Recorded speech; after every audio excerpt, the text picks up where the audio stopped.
की तीसरा पार्ट है। इसमें हम असम की कहानी सुनेंगे। इस कहानी का नाम है टी फ्रॉम असम। इसे लिखा है अरूप कुमार दत्ता ने। तो कहानी शुरू होती है दो मेन कैरेक्टर से। पहला है प्रांजुल, एक यंग लड़का जो कि असम से है। उसके पापा अपर असम में एक बहुत बड़े टी गार्डन के मैनेजर हैं। दूसरा है राजवीर, प्रांजुल का क्लासमेट जो दिल्ली में रहता है। प्रांजुल ने राजवीर को गर्मियों की छुट्टी में अपने घर असम आने के लिए इनवाइट किया है और अब दोनों दोस्त ट्रेन में बैठकर दिल्ली से असम जा रहे हैं। ट्रेन का कंपार्टमेंट गर्म है, भीड़ है और प्लेटफॉर्म पर लोग इधर उधर जा रहे हैं। तभी एक आवाज आती है, चाय गरम, गरम चाय। एक वेंडर उनकी खिड़की पर आकर पूछता है, चाय साहब। प्रांजल 2 कप चाय ऑर्डर करता है। दोनों दोस्त उस स्टीमिंग हॉट लिक्विड यानी कि गरम गरम चाय की चुस्कियां लेने लगते हैं। ट्रेन में लगभग हर कोई चाय पी रहा था। यहाँ राजवीर एक अमेजिंग फैक्ट बताता है। वो प्रांजुल से कहता है, did you know that over 80 crore cups of T R drink every day through out the world. सोचो जरा, पूरी दुनिया में रोज 80 करोड़ से भी ज्यादा कप चाय पी जाती है। ये नंबर हमें बताता है कि चाय सिर्फ एक ड्रिंक नहीं है, ये एक ग्लोबल फेनोमेनन है। ये दुनिया की सबसे पॉपुलर बेवरेज में से एक है, यानी कि पीने वाली ड्रिंक्स में से एक है। प्रांजुल अपनी डिटेक्टिव बुक पढ़ने में वापस लग जाता है। वो ऐसी कहानियों का बड़ा शौकीन है। पर राजवीर भी डिटेक्टिव स्टोरीज का फैन है, पर इस वक्त उसकी आंखें खिड़की से बाहर के नज़ारों में खोई हुई हैं। ये पहली बार था कि राजवीर इतनी हरियाली देख रहा था। ट्रेन आगे बढ़ रही थी। धीरे धीरे दिल्ली के कंसंट्रेट जंगल पीछे छूट गए। फिर आए सॉफ्ट ग्रीन पैडी फील्ड्स, यानी कि धान के नरम नरम हरे भरे खेत। और फिर उन खेतों की जगह ले ली चाय की झाड़ियों ने। अब जो नज़ारा राजवीर के सामने था वो मैग्निफिसेंट था, यानी कि शानदार, अद्भुत। जहाँ तक उसकी नजर जा रही थी वहाँ तक सिर्फ चाय की झाड़ियों का एक विशाल समुंदर फैला हुआ था। इमेजिन कीजिए दोस्तों, दूर दूर तक पहाड़ों की ढलान पर सिर्फ हरी भरी एक ही हाइट पर कटी हुई चाय की झाड़ियाँ, और इन झाड़ियों के बीच कुछ मजबूत छाया देने वाले पेड़ खड़े थे।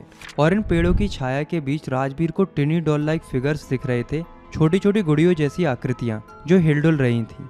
ये थे टी प्लकर्स, यानी कि चाय की पत्तियां तोड़ने वाले मजदूर। उन्होंने अपनी पीठ पर बांस की टोकरियां, बम्बू बास्केट पहनी हुई थी और प्लास्टिक के अप्रॉन्स पहने हुए थे, और वो झाड़ियों से नई नई कोमल पत्तियां तोड़ रहे थे।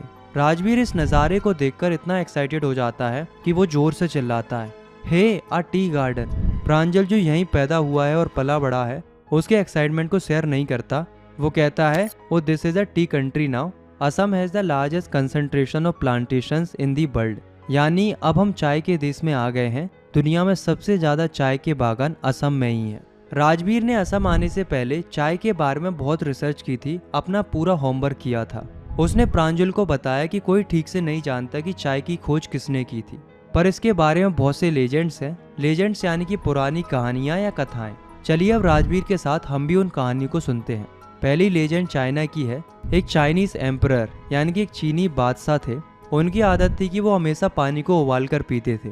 एक दिन जब उनके लिए पानी उबाला जा रहा था तो आग पर रखे बर्तन के नीचे जल रही टहनियों से कुछ पत्तियां उड़कर उस पानी में गिर गईं। जब बादशाह ने वो पानी पिया तो उन्हें उसका स्वाद बहुत ही डिलीशियस लगा। कहा जाता है कि वो जो पत्तियां थी वो टी लीव्स थी, यानी कि चाय की पत्तियां थी। तो पहली कहानी कहती है कि चाय की खोज एक एक्सीडेंट से हुई थी।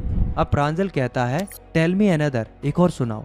तो राजवीर दूसरी कहानी सुनाता है जो एक इंडियन लेजेंड है। ये कहानी है बोधि धर्मा की, जो एक पुराने बुद्धिस्ट एसेटिक थे, यानी कि एक बुद्ध सन्यासी थे। बोधि धर्मा जब मेडिटेशन यानी कि ध्यान करते थे तो उन्हें अक्सर नींद आ जाती थी। अपनी इस नींद की आदत से वो बहुत परेशान थे। तो एक दिन उन्होंने अपनी नींद को हमेशा के लिए भगाने के लिए अपनी आईलिड्स यानी कि पलकें ही काटकर जमीन पर फेंक दी। ऐसा कहा जाता है कि उनकी उन पलकों से 10 चाय के पौधे उग गए। जब इन पौधों की पत्तियों को गर्म पानी में डालकर पिया गया तो उन्होंने नींद को भगा दिया। तो देखा आपने, दो अलग अलग कहानियां एक ही चीज के बारे में कहती हैं। एक कहती है कि चाय एक एक्सीडेंट थी, दूसरी कहती है कि वो मेडिटेशन में हेल्प करने के लिए डिस्कवर हुई थी। इन कहानियों के बाद राजवीर कुछ हिस्टोरिकल फैक्ट्स भी बताता है। वो कहता है कि चाय सबसे पहले चाइना में पी गई थी। यहाँ तक कि चाय और चीनी जैसे शब्द भी चाइनीज भाषा से आए हैं।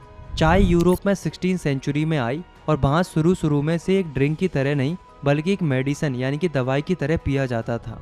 यूरोप से ये ब्रिटिश लोगों के साथ इंडिया आई। अंग्रेजों ने देखा कि असम की पहाड़ी जमीन और वहाँ का क्लाइमेट चाय उगाने के लिए परफेक्ट है। उन्होंने वहाँ बड़े बड़े बागान लगाए और असम को दुनिया का सबसे बड़ा टी प्रोड्यूसर बना दिया। ये सब बातें करते करते उनकी ट्रेन मराइनी जंक्शन पहुंच जाती है।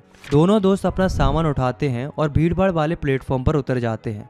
वहां पर प्रांजुल के पेरेंट्स उनका इंतजार कर रहे होते हैं। वहां से वो सब गाड़ी में बैठकर दिकावरी टी स्टेट यानी कि उस चाय के बागान की तरफ चल पड़ते हैं जहां प्रांजुल के पापा मैनेजर हैं। 1 घंटे बाद उनकी गाड़ी मेन रोड से मुड़कर एक छोटी पतली सड़क पर आ जाती है। वो एक कैटल ब्रिज यानी कि पशुओं के लिए बने पुल को पार करके दिकावरी टी स्टेट में एंटर करते हैं। अब जो नज़ारा उनके सामने था वो और भी ज़्यादा खूबसूरत था। सड़क के दोनों तरफ दूर दूर तक एकर्स ऑफ एकड़ चाय की झाड़ियाँ फैली हुई थी। सारी झाड़ियों को बहुत ही नीटली यानी कि सफाई से एक ही हाइट तक काटा गया था। उनके बीच चाय की पत्तियां तोड़ने वाले ग्रुप्स ऑफ टी प्लकर्स काम कर रहे थे।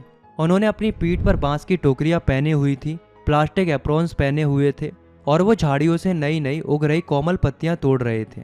गाड़ी धीरे हो जाती है ताकि एक ट्रैक्टर जिसमें चाय की पत्तियां भरी हुई थी वो आगे निकल सके। यहाँ प्रांजुल के पापा राजवीर की नॉलेज से काफ़ी इम्प्रेस होते हैं। राजवीर उनसे पूछता है, ये सेकंड फ्लश ये स्प्राउटिंग पीरियड है ना मिस्टर बैरुआ? ये मई से जुलाई तक चलता है और इसमें सबसे बेस्ट चाय मिलती है।